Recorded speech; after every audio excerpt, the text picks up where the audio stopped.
ठीक है, अब हम शुरुआत करते हैं बहुत ही इंटरेस्टिंग टॉपिक है यूनिवर्स।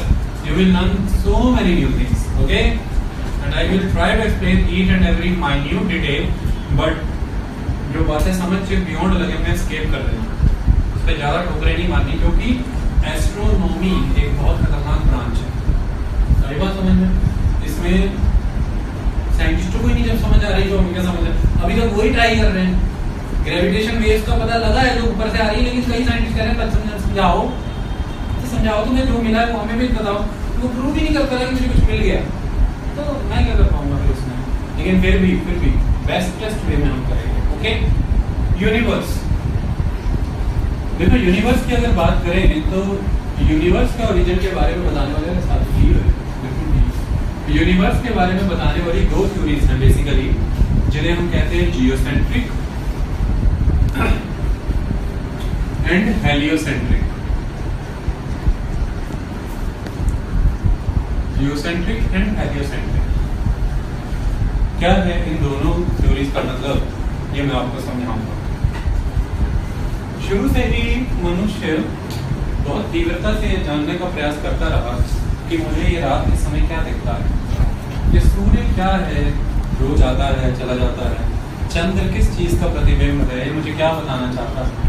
तो ये होड़ इंसान के मन में लगती रही। सबसे पहले उसने शुरुआत की तारों से, जो भी चीजों का वो इस्तेमाल करता था, जो भी चीजें उसके पास थी, जैसे कोई शिकार करने वाला, वो उसमें शिकार करते थे तो शिकारी, ऋषियों मुनियों की कहानियां सुनते थे तो ऋषि, ऐसे शेरों के साथ खेलते थे तो शेर, ऐसी जितनी भी चीजें वो देख सकते थे, हल, खेतों में हल चलाया जाता था तो हल, इन सारी चीजों को उन्होंने तारों पर अंकित करना शुरू किया।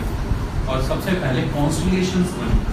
तो कॉन्स्टलेशंस इमेजिनेशंस हैं, तारों के ग्रुप्स को मिलाकर उनको इमेजिन किया, जो प्रोडक्ट वो यूज करते थे। जैसे सप्तऋषि बना दिया, उसे उर्सा मेजर भी कहते हैं, ग्रेट बियर भी कहते हैं, अलग अलग नाम है। जैसे हंटर बना लिया, हंटर की फिगर बना ली। इस तरह से इन चीजों को देखते थे।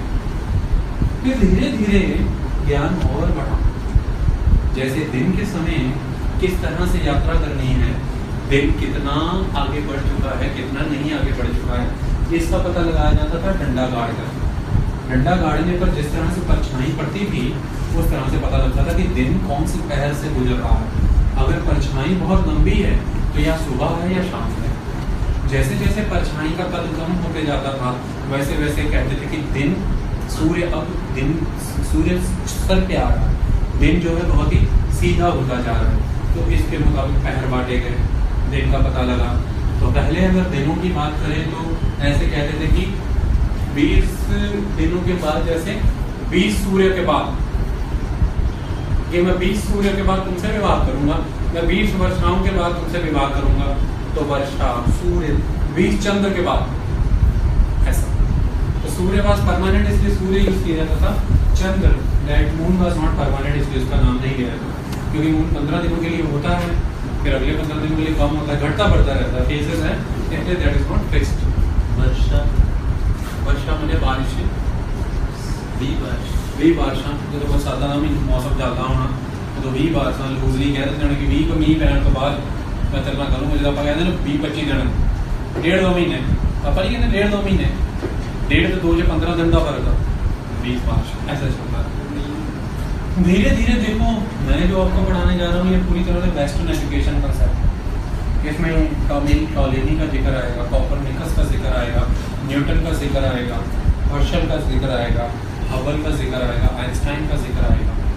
लेकिन अगर आप मुझसे पूछो कि इतिहास क्या कहता है, भारत का इतिहास, अगर मैं आपको भारतीय सभ्यता के बारे में बताना शुरू करूं तो आप बहुत अच्छे से जान पाएंगे कि बहुत समय पहले ही आर्यभट्ट और ब्रह्मगुप्त ने हर तरह की स्थिति को क्लियर कर दिया था कि क्यों सूर्य ग्रहण लगता है, क्यों चंद्र ग्रहण लगता है, ये सारे ग्रह किसके इर्द गिर्द घूमते हैं, ये दिन और रात कैसे होता है। आर्यभट्ट को तो बहुत छोड़ो, दूर की बात है, चाणक्य ने बैठे बैठे ये बता दिया था कि लगभग 40,000 किलोमीटर धरती की परिधि होगी। धरती की परिधि लगभग 40,000 किलोमीटर है। तो आज इतनी मेहनत के बाद हम ये काउंट कर पाए हैं कि हाँ 40,075 किलोमीटर की है, सिर्फ 75 किलोमीटर का एरर आया। और ये उसने तब बता दिया। ये उसकी महानता, ठीक है। कमरे में बैठे बैठे कैसे ज्ञान से, दूर दूर से यात्री आते थे तो बताते थे इतने कोस से आए हैं, इतने योजन लगे हैं। तो इसी बेसिस पे सबसे मिलना, बातें करना, इस बेसिस पे पता लगा लिया कि इतना का डिस्टेंस तय करना, इतनी को गोल है। अब ठीक है, तो ये सारे कंसेप्ट चलते रहे। सेकेंड सेंचुरी में एक बंदा हुआ करता था टॉलेमी।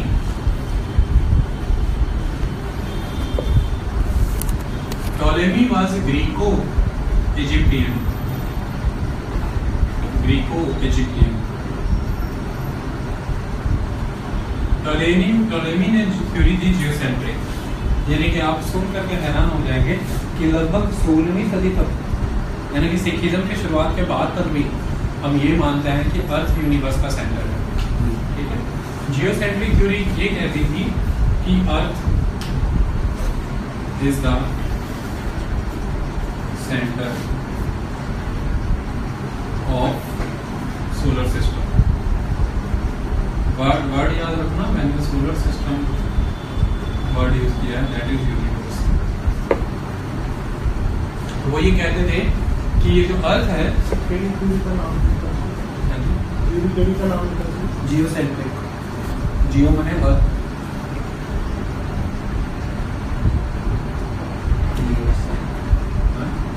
हीलियो सन, हीलियो माने सन। तो जियोसेंट्रिक थ्योरी ये कहती थी कि earth is the centre of the solar system, universe, और बाकी सारी चीजें किसके अराउंड घूमती हैं? अर्थ के अराउंड। मतलब सर अर्थ पूरे यूनिवर्स का सेंटर, यही थे जो बोला मैं समझाऊंगा। हाले सिर्फ वो कह रहे हैं कि अर्थ जड़ी है वो यूनिवर्स का सेंटर है और बाकी सब कुछ उसके अराउंड घूम रहा है, यानी कि सन, स्टार। लेकिन यहाँ पर एक प्रॉब्लम थी, यूनिवर्स को वो सोलर सिस्टम समझ रहे थे, यानी कि उनकी अप्रोच इतनी लिमिटेड थी कि वो यूनिवर्स को सिर्फ अपना ही सोलर सिस्टम समझ रहे थे।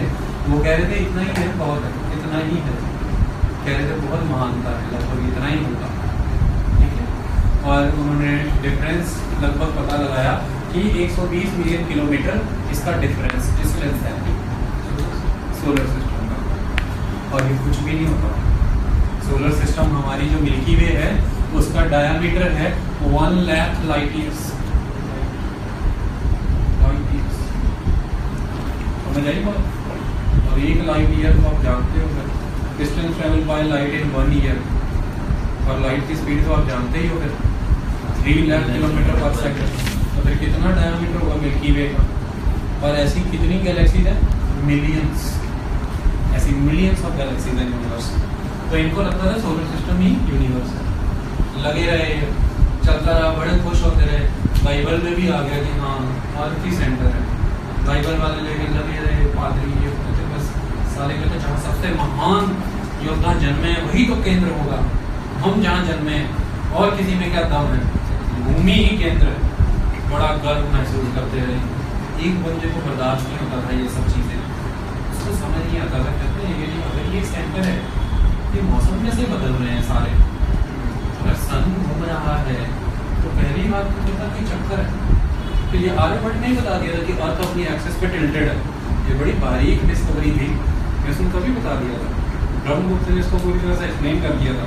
कहता है एक्सिस पे 23.5 डिग्री, ऑर्बिटल प्लेन पे 6.5 डिग्री, चक्कों के अंदर नाम मौसम बदल रहे हैं।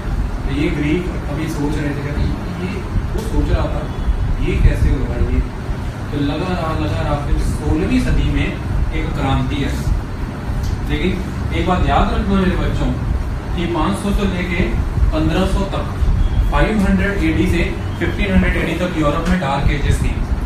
500 से 1500 AD का पीरियड 1000 साल का लॉ क्या है? Dark ages of the Europe. कोई नई डिस्कवरी नहीं, कोई इन्वेंशन नहीं, कोई क्वालिटी का स्ट्रक्चर नहीं। जहां पर भी देखो किसका रोल है? पॉप ही रूल करेगा, है? हाँ, और पॉप इतना खतरनाक बंदा था, किसी क्रिश्चियन से मैं डिस्कस करूंगा। पॉप इतना खतरनाक बंदा था कि पॉप माने कि अब सारी उम्र वो किसी के साथ मेट नहीं करेगा, रिलेशन नहीं बनाएगा। लेकिन उन्होंने एक नया कंसेप्ट दिया, जिएंगे कैसे पॉप बन के। तो एक नया कंसेप्ट बना दिया, नन। जो सारी उम्र शादी नहीं करेगी वो नन। वो किसकी सेवा करेगी? पॉप। तो नन लेके तो नन सिस्टम चला दिया और ये नन बननी शुरू हो गई। जो नन होती हैं जैसे कॉन्वेंट स्कूलों में जो सिस्टर्स होती हैं, जहाँ पे नन्स रहती हैं वो कॉन्वेंट होता है। जहाँ पे नन नहीं रहती हैं अंदर उसको कॉन्वेंट नहीं कहते। सारे स्कूल कॉन्वेंट नहीं होते, याद रखना। नन का रहना जरूरी है अंदर।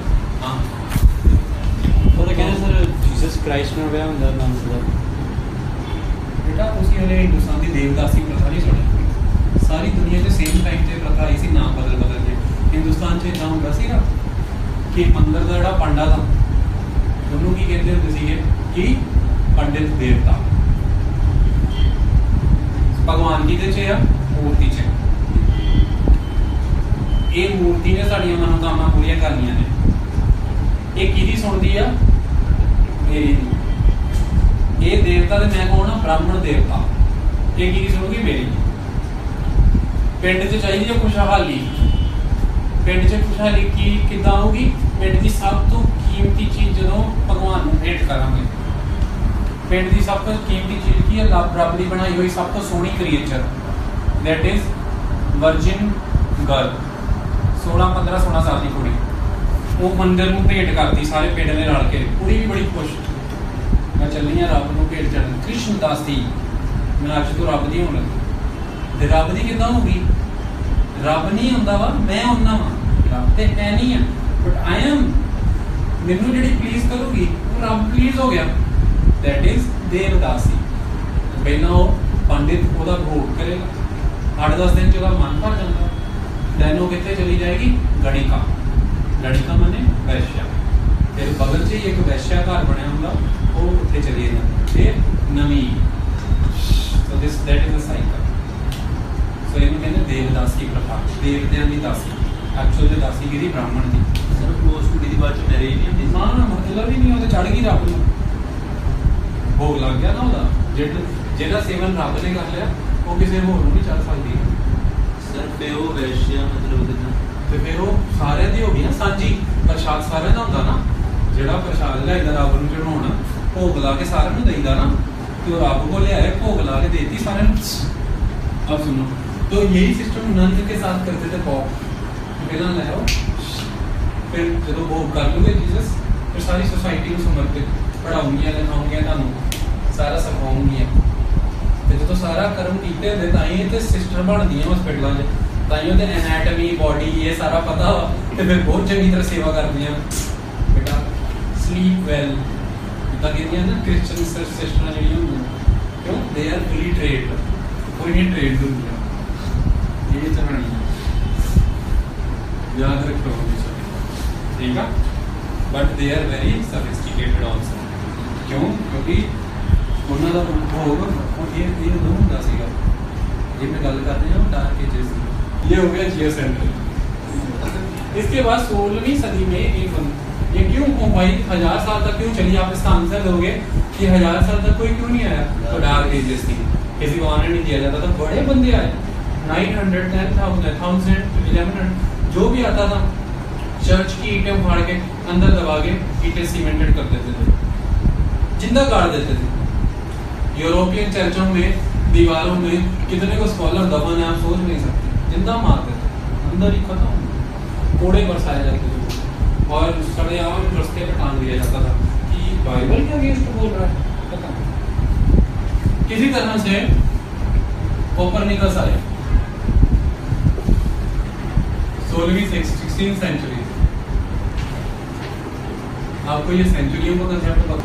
16वीं सेंचुरी में कह रहे थे समवेयर बिटवीन 1500 तो 1600 के बीच में, ठीक है? तो 16वीं सेंचुरी के अराउंड कोपरनिकस आए। इन्होंने हेलियोसेंट्रिक थ्योरी दी, यानी कि सन सेंटर है। बड़ी सारी अच्छी अच्छी बातें की इस बंदे ने, लेकिन बस थोड़ी बात नहीं की जो जरूरी थी। पहली बात की इन्होंने कहा कि सन सेंटर है, सन सेंटर में है और जो स्टार्स हैं वो पेरिफेरी पे है, बाहर बाहर। सन सेंटर में है, स्टार्स बाहर बाहर हैं और sun and the star is motionless. Motionless. पहले वाली थ्योरी क्या कह रही थी? They are in motion. अब वाला क्या कह रहा है कि they are motionless. Earth and other planets are motion, ठीक है? दे आर मोशन बॉडीज, ये मोशन कर रहे हैं, ये घूम रहे हैं किसके अराउंड, अराउंड द सन, ठीक है, ये सन के अराउंड घूमते हैं।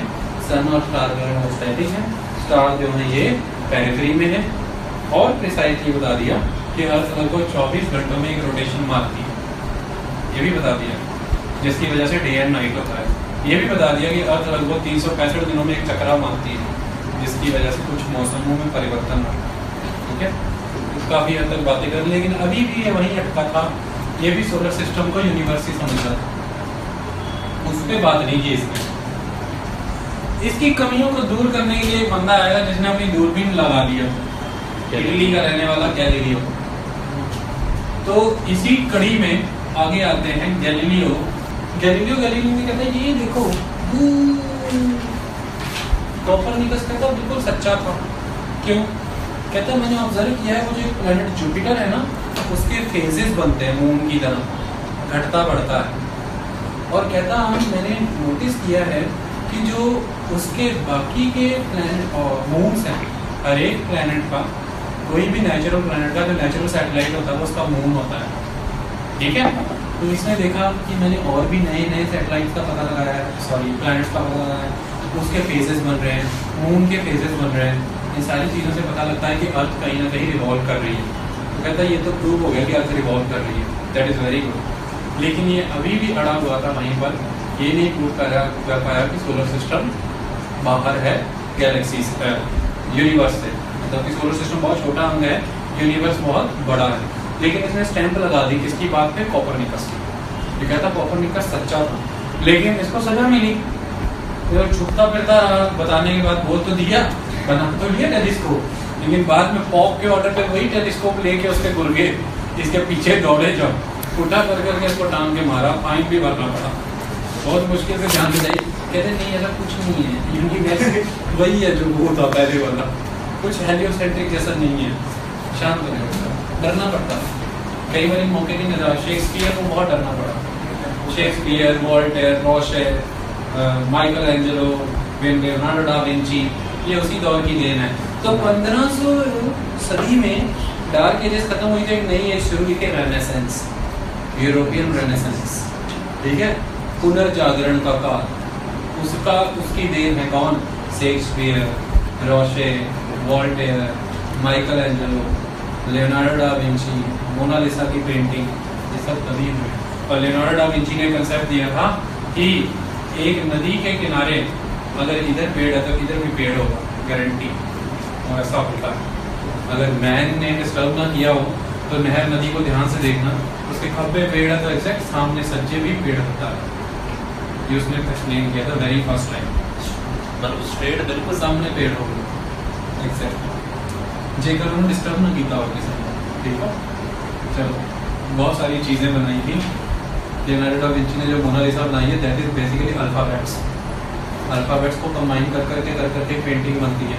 अगर आप बहुत डीप उसको ऑब्जर्व करेंगे तो वो कुछ एक्सप्रेशंस देती है, इसलिए वो पेंटिंग थोड़ी सी अलग मानी जाती है। उसमें एक्सप्रेशंस हैं, स्माइल करती है, कभी वो स्माइल करेगी, कभी वो नाराज़ दिखेगी, ऐसा अकेले मंदिर में देखो डर लग जाता है। देखी कभी मोनालिसा की पेंटिंग? देखिए सर, गहराई ना देखो ਉਹਦੀਆਂ ਆਈਜ਼ ਦੇ ਵਿੱਚ ਦੇਖੋ ਤੁਹਾਨੂੰ ਕੁਝ ਡਿਕੋਡ ਮਿਲੇਗਾ, ਕੁਝ ਕੋਡਿੰਗ ਮਿਲੇਗੀ, ਉਹ ਤੁਸੀਂ ਦੇ ਪੜ੍ਹ ਪਾਓਗੇ ਕਿ ਕੁਝ ਹੈ, ਬੋਲਦੀਆਂ ਨੇ ਅੱਖਾਂ ਜਿੱਦਾਂ ਕਿਸੇ ਜਿੰਦੇ ਬੰਦੇ ਦੀਆਂ ਹੁੰਦੀਆਂ। अब सुनो आगे, गैलीलियो चला गया, कहते कोई काम नहीं आया हमारे, कोई बंदा नहीं बता पाया। अब आ रहा है नया बंदा, दैट इज न्यूटन। नाम भी ऐसे ही होते हैं जैसे उन्हें आविष्कार ही करना है ना, कोई न्यूटन, गैलीलियो, कोपरनिकस, ऐसा नाम भी देखो, कॉपर, ये गैलीलियो, कितने फंकी हैं ये बंदे। न्यूटन, तो ये न्यूटन है, इसने ये बात कही, कहता है ऐसा है कि ये जो यूनिवर्स है, सोलर सिस्टम जो है, कहता है ये भाई कुछ बड़ी है चीज़, ऐसा छुटका सा काम नहीं है। कहता है ये कुछ बड़ा है और सब कुछ आपस में जुड़ा है ग्रेविटेशन फोर्स की वजह से। तो अब इसने एक और रिडल को सॉल्व किया कि ये सारा कुछ सन के अराउंड घूम कैसे रहा है, due to the gravitation pull of the sun. कहता सारा कुछ जुड़ा पड़ा है आपस में, एक बॉडी की तरह है सिमिलरली, और ये बल है गुरुत्वाकर्षण। That is gravitation. कहते चलो एक और सॉल्यूशन, वेरी गुड। अब आया इसके बाद एक इंग्लिश पर्सन, हर्शल। हर्शल आया और कहता इधर आओ, ध्यान से सुनो बात। कहता यूनिवर्स इतना ही नहीं है जितना तुम्हें लग रहा था, ये यूनिवर्स तो बहुत बड़ा है बेटा।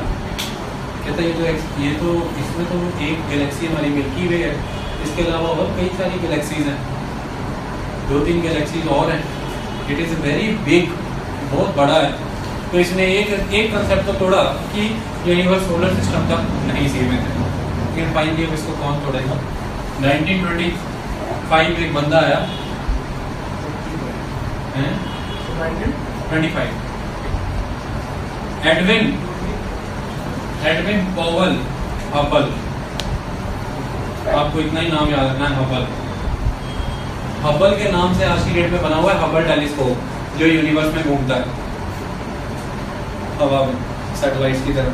वहां पे जाते हैं एस्ट्रोनॉट्स, रह के आते हैं 4-4 महीने, पता है, जाते हैं, खाते पीते हैं, कमरे बना रखे एकदम सेटिंग बढ़िया, बेडरूम वगैरह, रहते हैं उसमें, बैठते हैं, एंजॉय करते हैं, जिंदगी जीते हैं।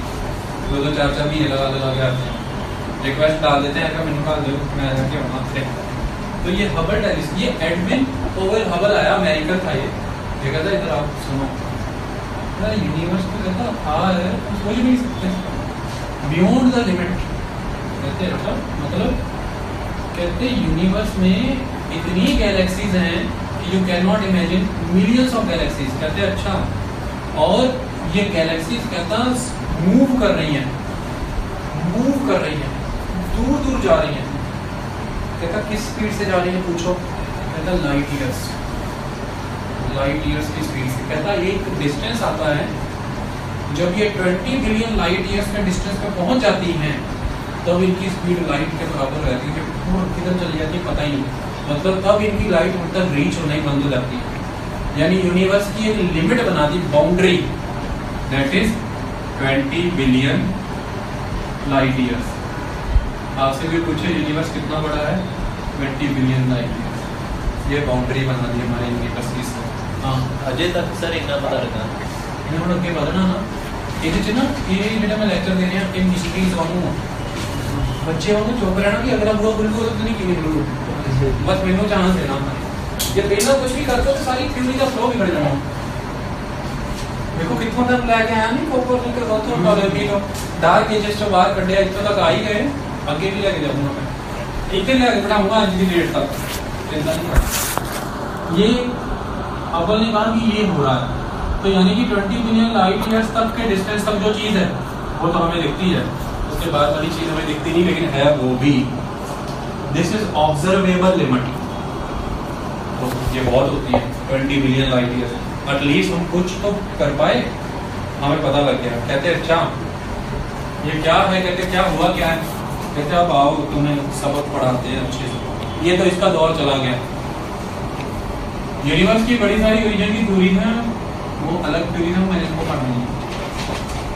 आज की डेट में अब जो थ्योरी चलती है दैट इज बिग बैंग, लेकिन एग्जाम के पॉइंट ऑफ व्यू से वो इतनी इंपॉर्टेंट नहीं है। एग्जाम के पॉइंट ऑफ व्यू से वो इंपॉर्टेंट है जो कर रखी है, जो पुरानी थ्योरी है, ठीक है। तो हुआ क्या, आपको जो समझना है वो समझो। यूनिवर्स के बारे में एक बात कही गई, अब यूनिवर्स के बारे में 3 थ्योरियां आएंगी। पहली theory big bang theory, next steady state theory, next pulsating theory. Short में करेंगे हम, तो ज़्यादा टेंशन नहीं लेनी, मुद्दे की बात सुनो। स्टेडी स्टेट थ्योरी क्या कहती है, big bang.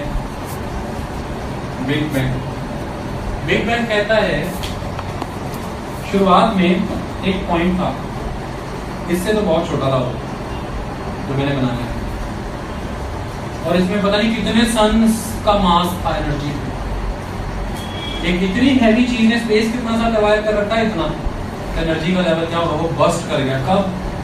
20 billion years ago, 20 billion years ago पहले ये बस्ट हुआ।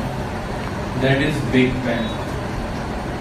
सर बिलियन ईयर्स, ये बिलियन ईयर्स या ना लाइट ईयर्स का नहीं होंगे, ये बिलियन ईयर्स का लेवल, ठीक है। तो that is big bang. 20 billion years पहले जब ये बम फूटा ना, बिग बैंग हुआ है, तो चलता रहा काम material.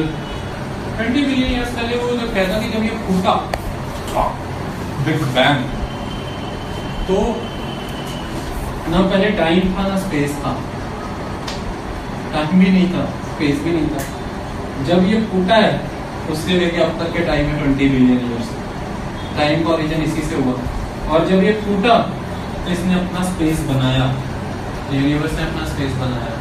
This is the space of, हम इसके अंदर रहते हैं। और ये जो बाउंड्री है क्या है, 20 billion light years, this boundary. ये अपना ऑब्जर्व करते हैं, ऑब्जर्व रेडियस तो बाहर गया, हम देखते नहीं है ना, लाइटिंग रीच कर पाते, खत्म कहानी इतना ही है बस। ये अंदाजा आप पहुंचे तो कितने भी नहीं है, अरे तो अपनी ही गैलेक्सी दे दूजे सन तक नहीं पहुंच सके, अरे तो प्लैनेटा तक नहीं पहुंच सकते, मार्स से बड़ी मुश्किल ना पहुंचेंगे। यदि इसकी विशालता भी समझेंगे आप बस अभी रुकिए। तो ये बिग बैंग हुआ, इस बिग बैंग में उसने कहा कि जब ये धमाका और ये फैलनी शुरू हुई, और ये फैल रही है बड़ी तेजी से, और फैलते फैलते फैलते ये इस लिमिट से बाहर जाई जा रही है। और एक दिन जब आएगा ऐसा, अभी ये बिग एक्सपेंशन हो रहा है, दिस इज बिग बैंग, फैल रहा है, मैटर बन रहा है अभी, मेरी बात ध्यान में, बन रहा है, पर पुराना लिमिट से बाहर ले जा रहा है। एक टाइम आएगा जब अंदर हॉलो हो जाएगा, सारे बाहर निकल जाएगा लिमिट से, कुछ नहीं बनना। That is big crunch, that state is big crunch. सारा कुछ ही फुल हो गया, बिग बैंग हुआ फिर बिग क्रंच।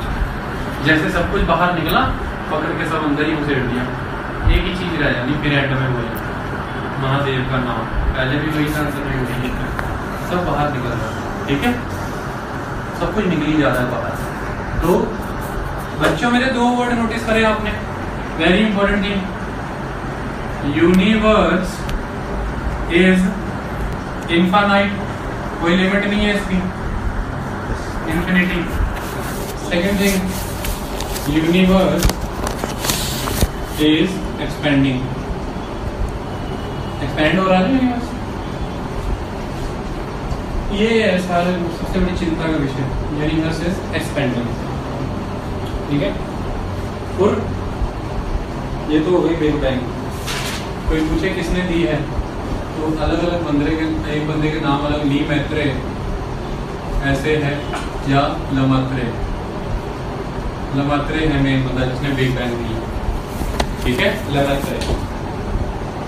और ये जो पॉइंट है जिस तरह से सब कुछ शुरुआत हुई है, ये क्या है, सिंगुलैरिटी, सिंगुलैरिटी। और यहाँ पे एक लाइन आएगी, ये 20 बिलियन डेट है, यहाँ पे एक लाइट है जब यूनिवर्स के बनने की शुरुआत हुई, ये तो एक्सप्लोजन हुआ था ना, दैट इज 13.8 बिलियन। तो यूनिवर्स कब बना है, 13.8 बिलियन ईयर्स पहले, याद रखना हमेशा, ओके। 13.8, आपने ये डेट याद रखनी बस। आपको कोई पूछे बिग बैंग कब हुआ, 20 बिलियन ईयर्स, यूनिवर्स कब बना, 13.8, ठीक है। क्योंकि एक वेव्स आई थी, कॉस्मिक बैकग्राउंड वेव, माइक्रोवेव, वो अलग कंसेप्ट में बताऊंगा। अगली कहानी, स्टेडी स्टेट थ्योरी, ये बड़ा मस्त बंदा है, पता क्या कह रहा है, ये कहते हैं ऐसा करो, ये यूनिवर्स है, ये मतलब ये मैंने वही शेप बनाना चाहता था, ऐसी बन गई, ये यूनिवर्स है। वो कहता मतलब पता क्या हो रहा है, कहता कुछ नहीं हो रहा है, कहता है 2 गैलेक्सियां थी ना, तो ये गैलेक्सी थी, इसको कहता है ज्यादा कितनी ये बाहर निकल गई, तो चली गई बाहर, तो कहते हैं इसके बीच में जो ये स्पेस वेकेंट पड़ा है, यहाँ पे नई गैलेक्सी बन गई। तो स्टेडी स्टेट थ्योरी कहती है कि यूनिवर्स का साइज कांस्टेंट है, यूनिवर्स इज कांस्टेंट। जो गैलेक्सी जा रही है आउटर स्पेस, आउटर में, ये यूनिवर्स की बाउंड्री से बाहर, वो जो जगह छोड़ के जा रही है, वहां पे